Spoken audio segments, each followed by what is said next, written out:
This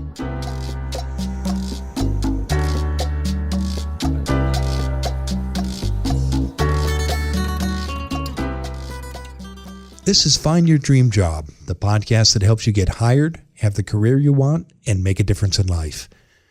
I'm Mac Pritchard, founder and publisher of Maxlist. On today's bonus episode, we're sharing exclusive content from Land Your Dream Job Anywhere. It's our new book that launched February 1st, 2017. For 15 years at Maxlist, we've helped people find meaningful, well-paying work in Portland, Oregon, one of the country's most competitive job markets.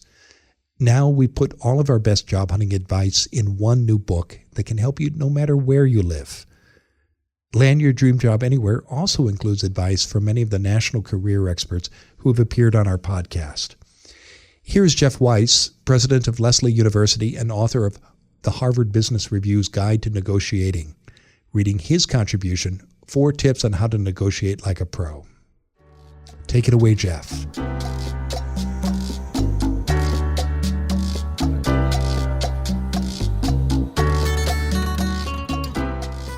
I'm Jeff Weiss, president of Lesley University in Cambridge, Massachusetts, and author of Harvard Business Review's Guide to Negotiating. This is a chapter entitled 4 Tips on How to Negotiate Like a Pro. First, know your whys.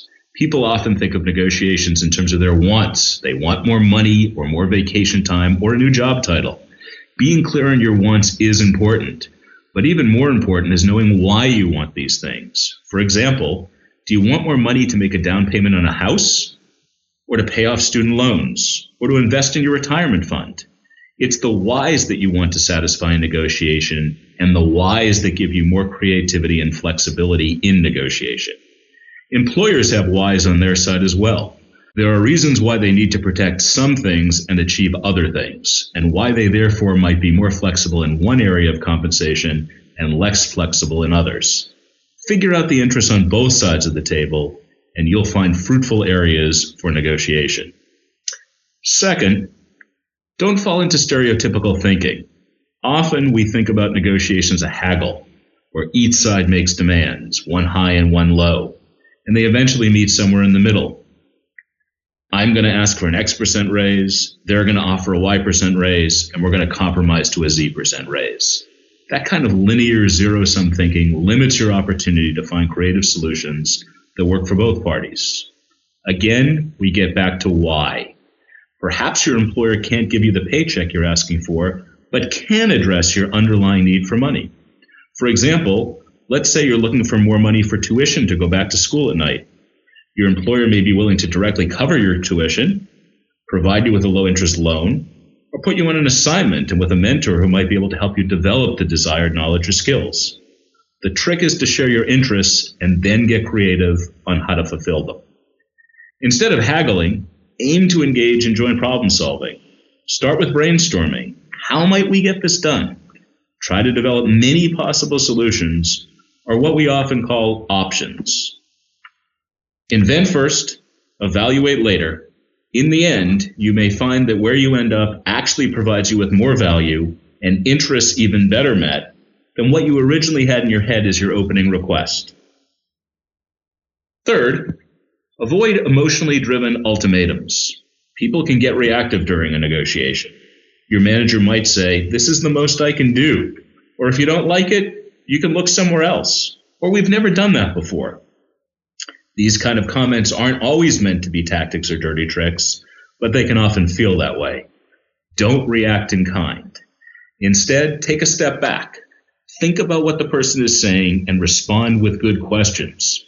For example, if your manager says, "We've never done it that way before," or "We've never paid that much," you might constructively respond, "Is that so?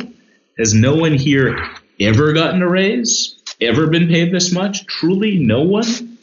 Don't let them off the hook, but wait for a response. If there's been exceptions, ask, what have those exceptions been? What were the reasons for those exceptions?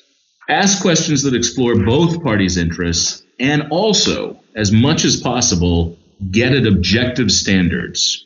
Press for past practices, precedents, objective criteria, relevant data, and fair processes. If you want to change the game, one very effective way to do so is to move the conversation from what one should do, that which is subjective, to what one ought to do, based on something objective. Fourth, take the lead.